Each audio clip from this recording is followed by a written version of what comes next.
అందరికీ నమస్కారం. ముందుగా ఈ వీడియోకి ఒక లైక్ కొట్టి మన ఛానల్ని సబ్స్క్రైబ్ చేసుకోండి. ప్రతినిత్యం ఇంట్లో దీపారాధన చేసుకుంటే మన జీవితంలో ఉన్న కష్టాలన్నీ తొలగిపోయి మన కుటుంబంపై దేవతల ఆశీర్వాదం ఉంటుంది. అయితే మనలో చాలామంది తెలిసి తెలియక దీపారాధన చేసే సమయంలో కొన్ని పొరపాట్లు చేస్తూ ఉంటారు. పూజలో చేసే పొరపాట్ల వల్ల దేవతలు తృప్తి చెందరు. దీనివల్ల మన పూజలకు ఎటువంటి పుణ్య ఫలితం దక్కదు. కాబట్టి మీ పూజలన్నీ ఫలించాలంటే పూజలో పొరపాటున కూడా చేయకూడని తప్పులు ఏమిటి, ఏ విధంగా దీపారాధన చేస్తే రెట్టింపు పుణ్య ఫలితం లభిస్తుంది, ఇలా ఎన్నో విషయాల గురించి ఈ వీడియోలో తెలుసుకుందాం.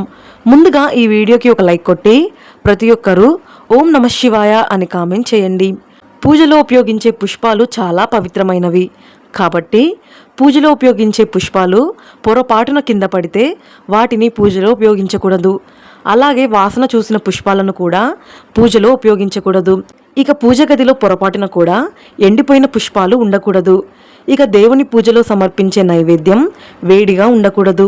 ప్లాస్టిక్ మరియు స్టీల్ గిన్నెల్లో దేవుని నైవేద్యాన్ని పెట్టకూడదు. ఇత్తడి ప్లేట్లోనే దేవుని నైవేద్యాన్ని సమర్పించాలి. స్త్రీలు తలస్నానం చేసిన తర్వాత జుట్టు నుండి నీరు కారుతున్నప్పుడు ఇంట్లో పూజ చేయకూడదు. అలాగే ఇంటి ముందు ముగ్గు వేయకుండా ఇంట్లో దీపం వెలిగించకూడదు. ఇక భోజనం చేసి దీపారాధన చేయకూడదు.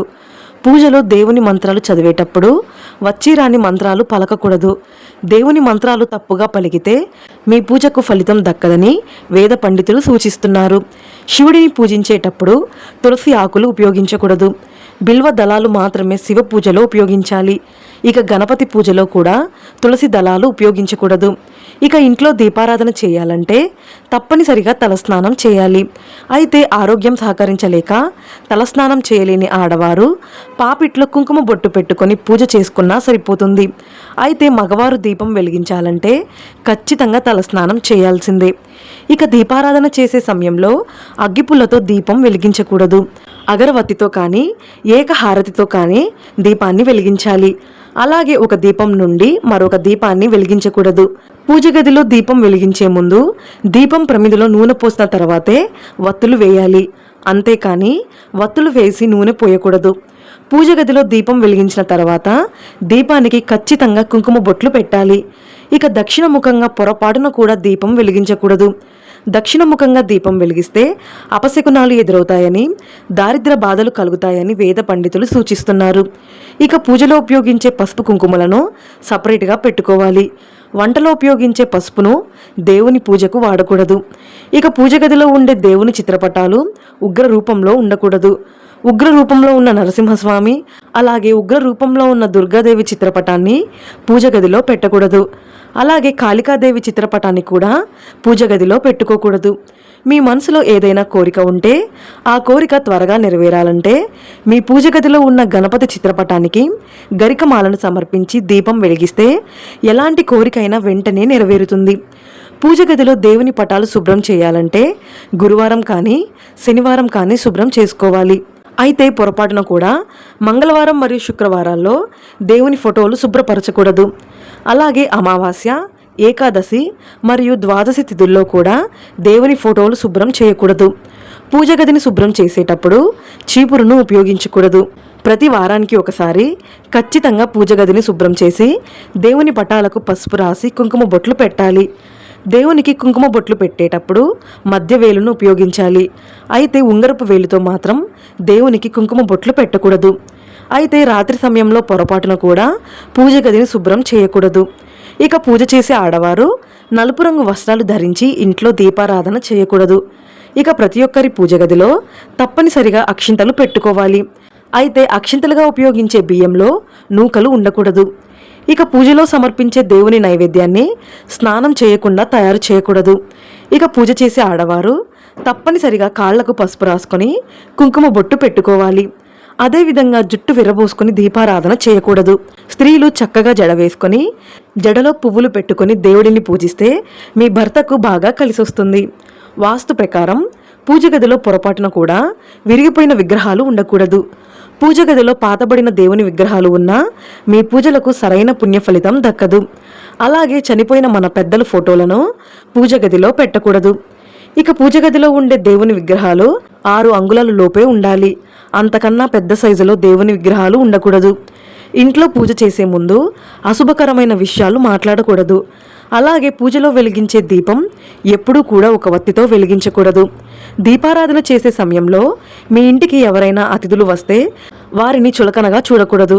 పూజ చేసే సమయంలో అతిథులు వస్తే వారు దైవ సమానులని భావించాలి. ఇంట్లో దీపారాధన చేసేవారు చినిగిన వస్త్రాలను ధరించకూడదు. చినిగిన వస్త్రాలు ధరించి పూజ చేస్తే మీ ఇంటికి పేదరికం ఏర్పడుతుందని, దేవతలు నిరాశ చెందుతారని పండితులు సూచిస్తున్నారు. ఎంతో పవిత్రమైన పూజ గదిని ఎల్లప్పుడూ శుభ్రంగా ఉంచుకోవాలి. పూజ గదిలో బూడిద ఉండకూడదు. మనలో చాలామంది దేవుని పూజలో తులసి దళాలు ఉపయోగిస్తారు. అయితే పూజించే తులసి మొక్క నుండి తులసి ఆకులు తుంచకూడదు. దీనివల్ల లక్ష్మి కటాక్షం తగ్గి మీ ఇంటికి ఆర్థిక సమస్యలు ఏర్పడతాయి. ఇక పూజలో పొరపాటున కూడా బంతి పూలను ఉపయోగించకూడదు. ఇక పూజలో ఉపయోగించే దీపం కుందులు నల్లగా ఉండకూడదు. అలాగే స్టీల్ కుందుల్లో దీపారాధన చేయకూడదు. పూజలో వెలిగించిన దీపం ప్రమిదను నేలపైన పెట్టకూడదు. వెలుగుతున్న దీపం కింద 2 తమలపాకులు పెట్టాలి. ఇక మనలో చాలామంది నిమ్మకాయ దీపాన్ని వెలిగిస్తూ ఉంటారు. అయితే పూజ గదిలో ఎట్టి పరిస్థితుల్లోనూ నిమ్మకాయ దీపం వెలిగించకూడదు. అమ్మవారి దేవాలయాల్లో మాత్రమే నిమ్మ దీపాన్ని వెలిగించాలి. ఇక పూజ గది విడిగా లేనివారు ఆంజనేయ స్వామి ఫోటోని పూజ గదిలో పెట్టకూడదు. ఇక శివాలయానికి వెళ్ళినప్పుడు శివాలయంలో ప్రదక్షిణాలు చేయకూడదు. ఇంట్లో దీపారాధన చేసేటప్పుడు తూర్పు ముఖంగా దీపాన్ని వెలిగిస్తే మీ కుటుంబంలో సుఖ సంతోషాలు ఏర్పడతాయి. అలాగే ఉత్తరముఖంగా దీపారాధన చేస్తే ధనాభివృద్ధి, అష్టైశ్వర్యాలు కలుగుతాయి. అలాగే 2 వత్తులతో దీపారాధన చేస్తే గ్రహ దోషాలన్నీ తొలగిపోతాయి. 3 వత్తులతో దీపారాధన చేస్తే మీ పిల్లల భవిష్యత్తు బాగుంటుంది. 5 వత్తులతో దీపారాధన చేస్తే విపరీతమైన ధనప్రాప్తి, అలాగే ఆయురారోగ్యాలు కలుగుతాయి. ఇక ఆవు నెయ్యితో దీపారాధన చేస్తే లక్ష్మీ కటాక్షంతో భోగభాగ్యాలు కలుగుతాయి. కొబ్బరి నూనెతో దీపం వెలిగించి వినాయకుడిని పూజిస్తే ఆర్థిక సమస్యలు మరియు అప్పుల బాధలన్నీ తొలగిపోతాయి. కోరిన కోరికలు నెరవేర్చే దైవం ఆ వెంకటేశ్వర స్వామి. పచ్చ కర్పూరం అంటే వెంకటేశ్వర స్వామికి చాలా ప్రీతికరమైనది. కాబట్టి కుంకుమలో పచ్చ కర్పూరం పొడి కలిపి ప్రతిరోజు బొట్టులాగా పెట్టుకుంటే ఆ వెంకన్న అనుక్షణం మిమ్మల్ని రక్షిస్తూ ఉంటాడు. అలాగే ప్రతి మంగళవారం నాడు కర్పూరంలో లవంగాలు వేసి మీ ఇల్లంతా పొగ వేస్తే మీ ఇంట్లో ఉన్న నెగిటివ్ ఎనర్జీ మొత్తం తొలగిపోతుంది. ఇంటి గడపను లక్ష్మీదేవిగా భావిస్తారు. ఇంటి గడప పైన కాలు పెట్టి ఇంట్లోకి అడుగు పెట్టకూడదు. దీనివల్ల మీ ఇంటి సంపదలు నశిస్తాయి. అలాగే ఇంటి గుమ్మానికి ఎదురుగా చెప్పులు ఉండకూడదు. ఇంటి ముందు చెప్పులు ఉంటే మీ ఇంట్లో ఉన్న లక్ష్మీదేవి బయటకు వెళ్ళిపోతుంది. ఉదయం బ్రహ్మ ముహూర్తంలో దీపారాధన చేస్తే మీ పూజలకు రెట్టింపు పుణ్య ఫలితం లభిస్తుంది. అయితే తెల్లవారుజామున దీపారాధన చేయలేని వారు సాయంత్రం దీపం వెలిగిస్తే మీ పూజకు రెట్టింపు పుణ్య ఫలితం లభిస్తుంది. ఇక ప్రతి ఒక్కరి ఇంటి ముందు తప్పనిసరిగా తులసి మొక్క ఉండాలి. ప్రతిరోజు తులసి మొక్కకు ప్రదక్షిణాలు చేస్తే మీ ఇంటి ఆదాయం విపరీతంగా పెరిగి ఆర్థికంగా అభివృద్ధి చెందుతారు. ఎవరైతే సంతానం కోసం ఎదురు చూస్తున్నారో అలాంటి వారు గోపాల సహస్రనామం చదివితే సంతాన ప్రాప్తి కలుగుతుంది. ఇక ధన సమస్యలతో బాధపడేవారు కనకదార స్తోత్రాన్ని చదివితే డబ్బు పరంగా బాగా కలిసొస్తుంది.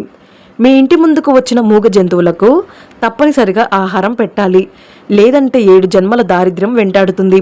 ఇలాంటి చిన్న చిన్న నియమాలు పాటిస్తూ దేవుడిని పూజిస్తే ఎన్నో శుభ ఫలితాలు కలుగుతాయి. ఈ వీడియో మీకు నచ్చితే లైక్ చేసి సబ్స్క్రైబ్ చేసుకోండి. జై శ్రీరామ్.